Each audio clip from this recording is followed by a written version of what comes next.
রাত 12টা, ঢাকার Kamalapur rail station.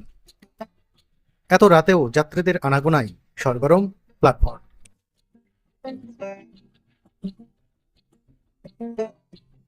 কেউ রাজধানীতে আসছেন, কেউ ছাড়ছেন। এমন গভীর রাতে সাধারণত প্ল্যাটফর্মে এত যাত্রী থাকে না, কিন্তু এই দৃশ্যের অবতারণা করেছে বেনাপোল এক্সপ্রেস ট্রেন। ঈশ্বরদী যশোর হয়ে সরাসরি বেনাপোল যাবে বিরতিহীন এই ট্রেনটি। নতুন এই ট্রেনের যাত্রীরাই অপেক্ষা করছেন প্ল্যাটফর্মে। রাত 12টা 40 মিনিটে বেনাপোলের উদ্দেশ্যে ছেড়ে যাবে ট্রেনটি। এত রাতে কেন এই ট্রেনের শিডিউল, তা নিয়ে প্রশ্ন জাগতেই পারে। যা হোক, সে আলাপে পরে আসছে। নির্দিষ্ট সময়ের প্রায় 20 মিনিট পর ট্রেনটি দাঁড়ায় 3 নম্বর প্ল্যাটফর্ম। 5 থেকে 7 মিনিটের মধ্যেই সব যাত্রী উঠে গেল ইন্দোনেশিয়া থেকে আনা নতুন এই ট্রেনটিতে। রাত 1টা 10 মিনিটে ট্রেনটি ত্যাগ করলো কমলাপুর রেল স্টেশন। আলো আঁধারি ভেদ করে ছুটতে থাকলো ট্রেনটি। আমিও ঘুরতে থাকলাম এ বগি থেকে ও বগি। যাত্রার শুরুতেই জেনে নিই ট্রেনটির সময়সূচি। বৃহস্পতিবার বাদে প্রতিদিন ঢাকা থেকে এই ট্রেনটি বেনাপোলের উদ্দেশ্যে ছেড়ে যাবে রাত 12টা 40 মিনিটে, পৌঁছাবে সকাল 8টা 45 মিনিটে। আবার বুধবার বাদে প্রতিদিন বেনাপোল থেকে ছাড়বে দুপুর 1টার দিকে, আর ঢাকায় পৌঁছাবে রাত 8টা। অল্প সময়ের মধ্যে ট্রেনটি যাত্রী নেয়ার জন্য দাঁড়ালো বিমানবন্দর রেলওয়ে স্টেশন। আগেই বলেছি এই ট্রেনটি বিরতিহীন, তবে যাত্রাপথে ঈশ্বরদীতে 15 মিনিট দাঁড়াবে কর্মী বদলের জন্য, আর যশোরে 15 মিনিট দাঁড়াবে ইঞ্জিন ঘুরিয়ে নেওয়ার জন্য। ট্রেনটি আসা যাওয়ার সময় এই দুটি স্টেশনেই যাত্রী ওঠানামা করতে পারবে। বিমানবন্দর স্টেশনে 15 মিনিট দাঁড়িয়ে আবারও যাত্রা শুরু করলো বেনাপোল এক্সপ্রেস। চলুন এবার ট্রেনটি ঘুরে ঘুরে দেখে নিই। ঝকঝকে তকতকে ট্রেন, সবকিছুই নতুন। এসি নন এসি সব বগির সিটই মোটামুটি আরামদায়ক। আজ এই ট্রেনটিতে যাত্রীর কোনো চাপ নেই, পুরো ট্রেনই ফাঁকা ফাঁকা। চলতে চলতে ট্রেনটি বঙ্গবন্ধু সেতু স্টেশনে দাঁড়ালো। কিছুক্ষণ পর আবারও ছুটল বেনাপোল অভিমুখে। যখন যমুনা নদীর উপর নির্মিত বঙ্গবন্ধু সেতুতে উঠল, দারুণ এক অনুভূতি হলো। আলো ঝলমল রাতের সেতুটি অসাধারণ লাগে। এক পাশে চলছে ট্রেন, অন্য পাশে চলছে বাস ট্রাক সহ অন্য যানবাহন।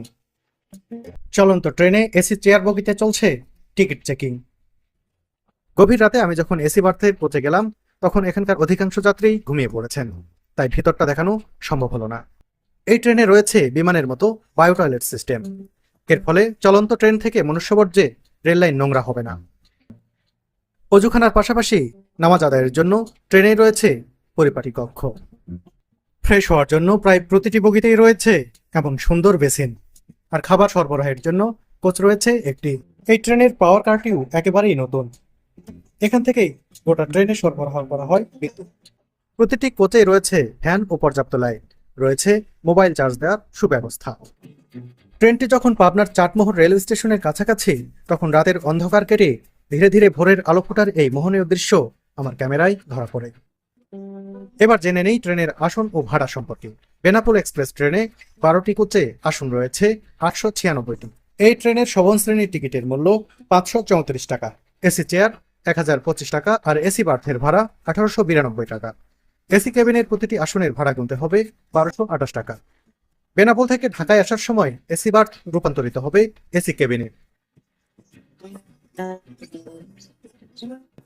যাত্রীদের কেউ কেউ অভিযোগ তুলেছেন, বাসের হিসেবে ট্রেনের ভাড়াটা একটু বেশি রাখা হয়েছে। এ কারণেও যাত্রী কম হতে পারে বলে মনে করছেন তারা। ভাড়া নিয়ে যতটা না আপত্তি, ঢাকা থেকে ট্রেন ছাড়ার সময়টি নিয়ে প্রশ্ন অনেকেরই। রাত 10টা থেকে 11টার মধ্যে ট্রেনটি ছাড়লে ভালো হতো বলে মনে করেন অনেকেই। এতে আরো সকালে বেনাপোলে পৌঁছে ইমিগ্রেশন কাজ সেরে নিতে পারতেন তারা। সকাল 6টার দিকে ট্রেনটি পৌঁছে ঈশ্বরদী জংশনে। এখানে রেলওয়ের কিছু কর্মী বদল ও আনুষঙ্গিক কাজ শেষে প্রায় 15 মিনিটের বিরতির পর আবারও গন্তব্যের উদ্দেশ্যে চলতে শুরু করে ট্রেনটি। যেতে যেতে চোখে পড়বে পদ্মা নদীর উপর নির্মিত হার্ডিন্স ব্রিজ, সেই সাথে দেখতে পাবেন লালন সেতু। এটি বাংলাদেশের সবচেয়ে দীর্ঘ রেল সেতু হিসেবে পরিচিত। এই সেতুর নির্মাণকাল 1909 থেকে 1915। তৎকালীন ভাইসরয় লর্ড হার্ডিঞ্জের নাম অনুসারে এই সেতুর নামকরণ করা হয়। হার্ডিন্স ব্রিজের দৈর্ঘ্য 1798.32 মিটার। এর উপর দুটি ব্রডগেজ রেল লাইন রয়েছে। চলতে চলতে আমাদের ট্রেনটি এবার পৌঁছে গেল যশোর রেলওয়ে স্টেশনে।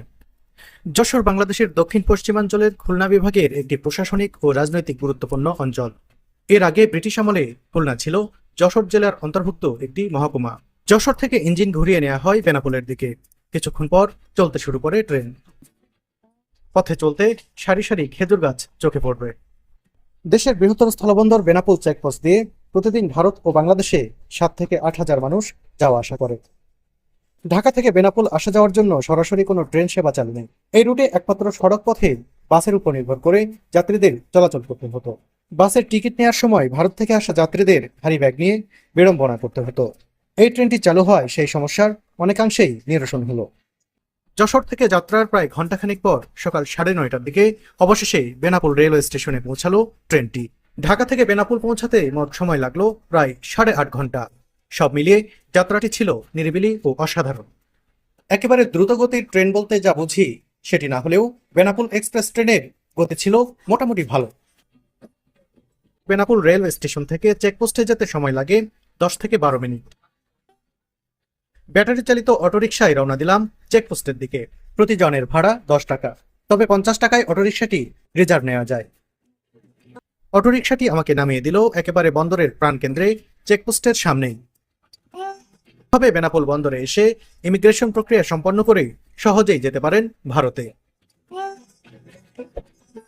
বন্ধুরা, আমার এই ভিডিওটি যদি ভালো লাগে তাহলে অবশ্যই আমার চ্যানেলটি সাবস্ক্রাইব করবেন।